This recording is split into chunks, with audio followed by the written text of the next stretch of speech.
Hello and welcome everyone to this review of India versus New Zealand, the 30-20.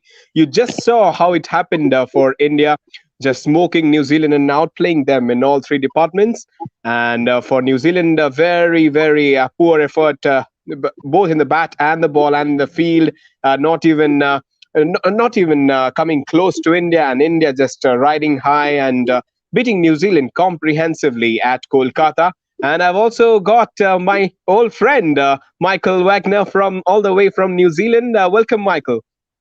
Hey, good morning. How's it going? Or evening for you, I guess. Yeah. It's almost night here in India. So yeah, it's going great, and what a day it has been for India. Just beating New Zealand comprehensively, their nemesis. They, they never overcome New Zealand in ICC tournaments, but when it comes to bilateral, they're hold head and shoulders above New Zealand. What do you feel, Michael, about their performance? Well, certainly in India they are. I don't know if Yeah, they're head and shoulders above New Zealand and New Zealand. yeah. Before this series, New Zealand had the lead head to head in matches, but obviously that's now gone the way of India. Um, Look, it was comprehensive. New Zealand did some things poorly. I think the decision making wasn't great from Tim Southey. Not Tim Southey, Mr. Santner. One thing in when he's captaining in domestic cricket, he often bowls himself early, and he's excellent with the new ball. He went for Ferguson and Milne, which I mean they just got smoked, and they both are much better in the middle overs where he bowled the spin. Now you just look. It was just poor decision making, poor execution. It was just poor cricket all round from New Zealand generally, with the exception of Martin Guptill and Mitchell Santner, who both executed their skills well. But it was the fielding was poor, the bowling was generally poor, most of the batting was poor. Whereas India were on all three areas. Their fielding was not excellent, but it was good. Their bowling was excellent. Their batting was excellent. Yeah, and that's the difference. Yes, Hello, absolutely. Michael. Gaurav. Yeah, we've also got Gaurav in the show. Hello and welcome, Gaurav. How was the performance for Team India? Yeah, it was a very dominant performance. Especially they have batted first today, and they have made a difficult line. Obviously, they like chasing you. Obviously, everybody know that India team like chasing, and obviously they have won this series before that, and they have tried different things which definitely worked. They batted first, and they have defended the score at the earliest some point of time. I think 17 once. I think it was in the 17th and 18th over where Harshal Patel and Deepak Chahar completely changed the momentum. I think at one point of time it looked like India will bowled out around 150 or 155 even, but Deepak Chahar at that inning of Deepak Chahar and I think Harshal Patel completely changed the momentum. I think Michael will definitely agree with me, isn't it? Oh, look, and throughout the series,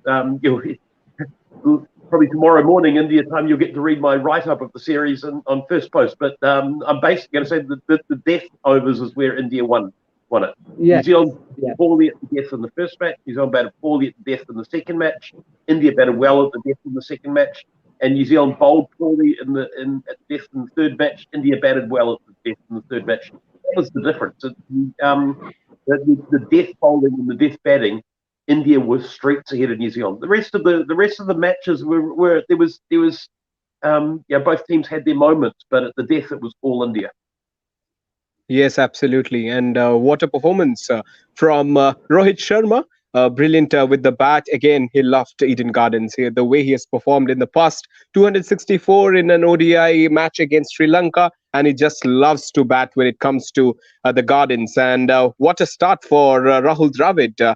Brilliant coaching. We would say brilliant record, three from three. And how good was the combo of Rohit and Rahul, Michael? Oh, good. And look, you've got to say as well, there's not many grounds that are better suited to Rohit Sharma's game than Eden Gardens. It's a small boundary. I think you could. It's It's like about 10, Hamilton. it's about 10% smaller than Eden Park. People talk about how small Yeah, Eden Gardens is smaller still. Yeah. But it's got. I mean, it's not the thing with Eden Park is it's short, straight, and Yeah. long square. Eden Gardens is short, straight, and short square. Um, Yeah. and for Rohit Sharma, who's so good square of the wicket when the ball doesn't bounce up too high, to play on a pitch where it's quite slow and with short square boundaries, there's just no better place for him. So it's like if you could design a ground for Rohit Sharma, it would look pretty much like Eden Gardens.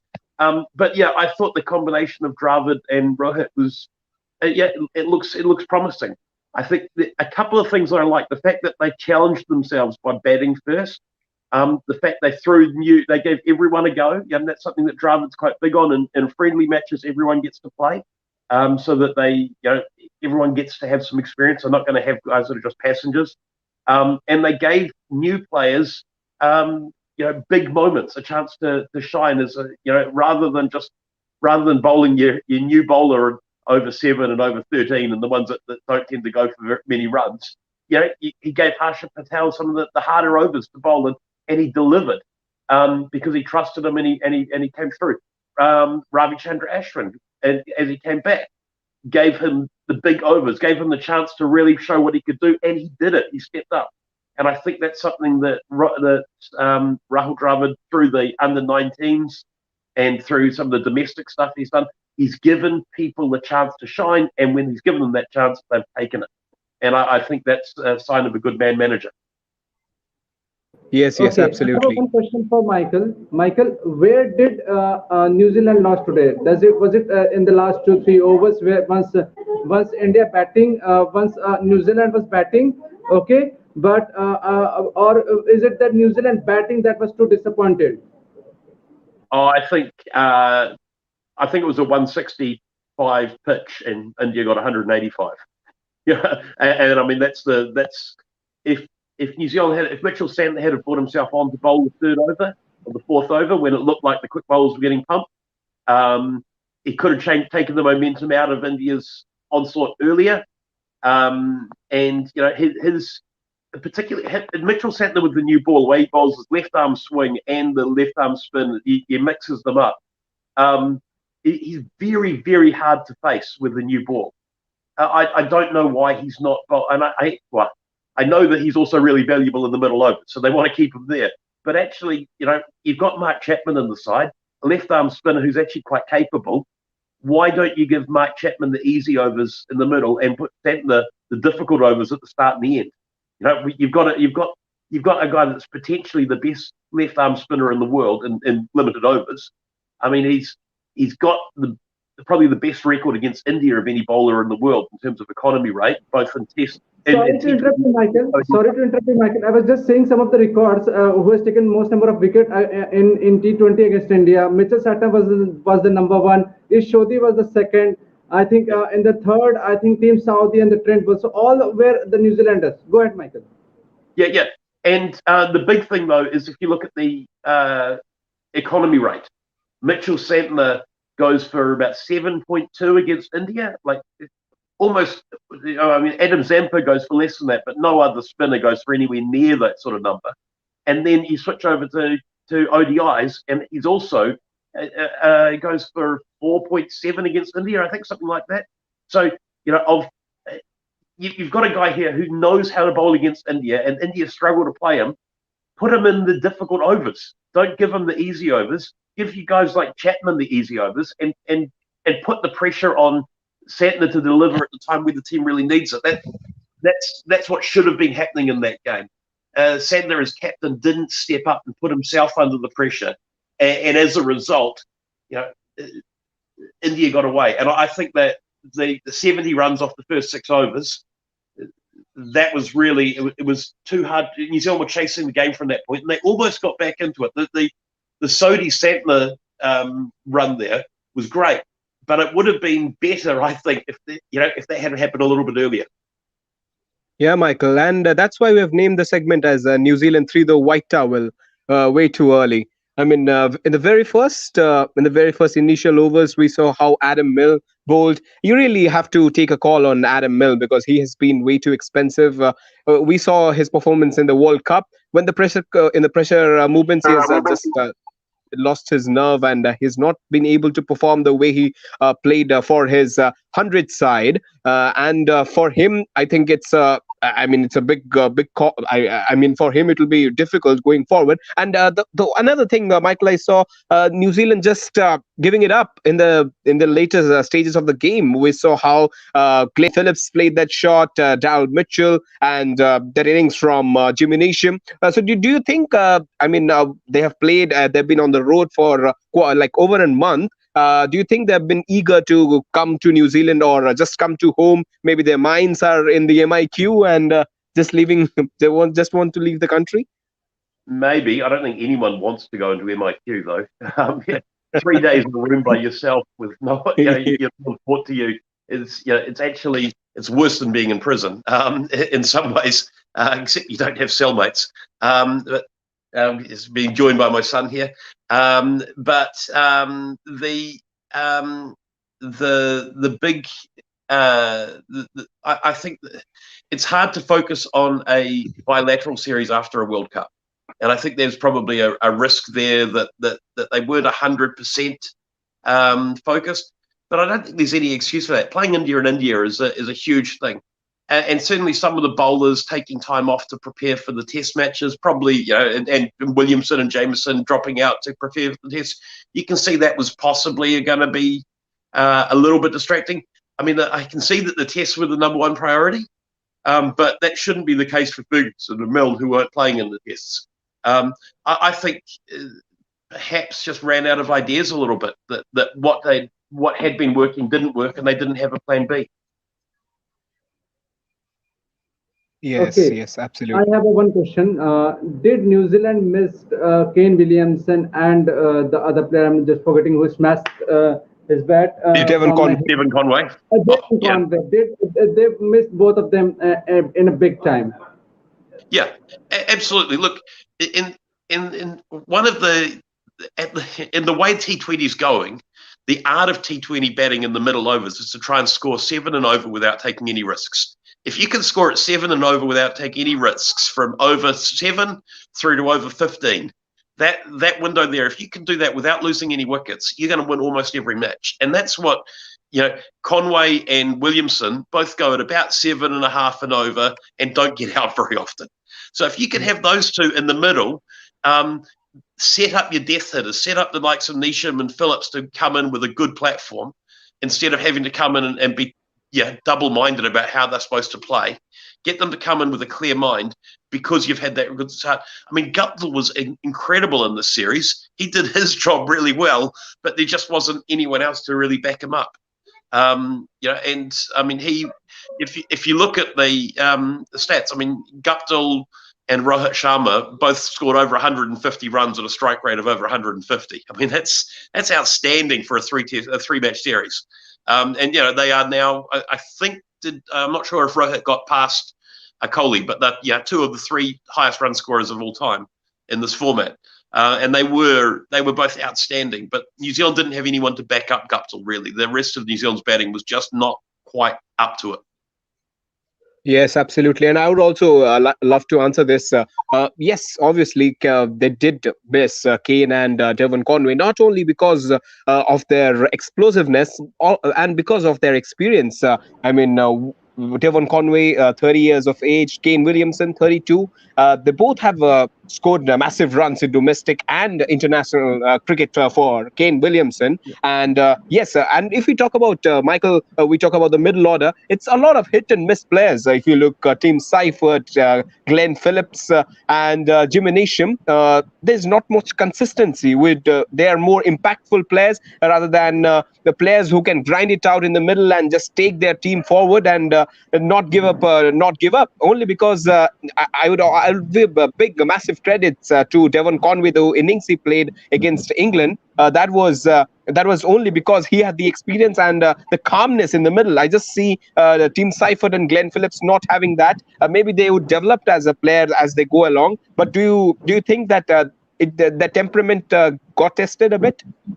I think Phillips is actually capable of playing like that. I mean, he's a guy that's got I think I looked it up. I don't know. These numbers are out of date. He's played a few matches since then. But a while ago, over the previous 2 years, he had a first-class average of 75. So Wow. he's capable of playing a long innings, playing proper cricket shots. I mean, he's a bit like Steve Smith in that he manages to hit everything through the leg side when he's playing in first-class cricket. So he bats on off stump and works his way across, and he's taking balls on fourth and hitting them through mid wicket for one, almost. And you just can't boulder him when he's in a mood like that. But he's not hitting the boundaries, and he wants to hit the boundaries. So he's worked on his strength, he's worked on his power. He's doing 800 press ups a day and getting himself really fit and strong so that he can hit more boundaries. And look, it's worked at the lower levels. He's hit 95 sixes in T20 cricket this year. Wow. Michael, what about the averages? Everybody, I mean, sorry to cut you there, but we have seen Colin Munro averaging 51 in the domestic cricket. What about these averages? They're having some astronomical averages when they're playing in New Zealand. But Colin Munro, pretty Glenn rare. Phillips, yeah. I mean, it's pretty rare, and part of it is that they both play for Auckland, that play on probably the flattest of the domestic pitches. Yeah. Eden Park number 2, where Auckland play the domestic cricket, is considered a bit of a road, unless Lockie Ferguson's bowling, and then he averages about 17 in first class cricket on Eden Park number 2. Everyone else goes at about 30. So it's it's certainly a you have to put a little asterisk beside that, but not many players average over 40 in domestic cricket in New Zealand, in first class cricket, to the point that Colin Munro is one of only 3 guys in the history of the Plunket Shield to average over 50. That's Martin Crowe, Verdon Smith, who played in the 1950s, and Colin Munro. Those are the 3. So it's not It's not something that's happening all the time that guys are getting big averages. I mean, Glenn Turner was just under. I mean, it's a guy that had 100 plus 100 playing in England. Absolute superstar of the game, averaged under 50 in New Zealand domestic cricket. So you don't get big averages in domestic cricket generally. That's why having a big average like that from Glenn Phillips is actually a really impressive achievement. Okay. Positives for New Zealand in this series. Final question, Michael. One of the positives of the series is over. Yeah. Look, I mean, the obvious positive there was the 2 keys were Martin Guptill. I mean, averaging 50, strike rate 160. Yeah, the question about can Martin Guptill play in Asia has now been answered.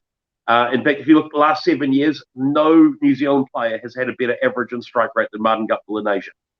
Still probably won't get picked in the IPL because people still think he can't play. Yeah, But, exactly. but he actually has proven now, I think, beyond reasonable doubt that he can play in Asia, and actually his game's quite suited to playing T20 cricket in India.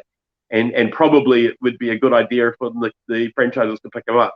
He'll play for Karachi Kings with Babar Azam. Yeah. And I didn't really catch it. How did he go there? My goodness. He was all at sea. 4 matches, I guess 3 ducks he got. Right.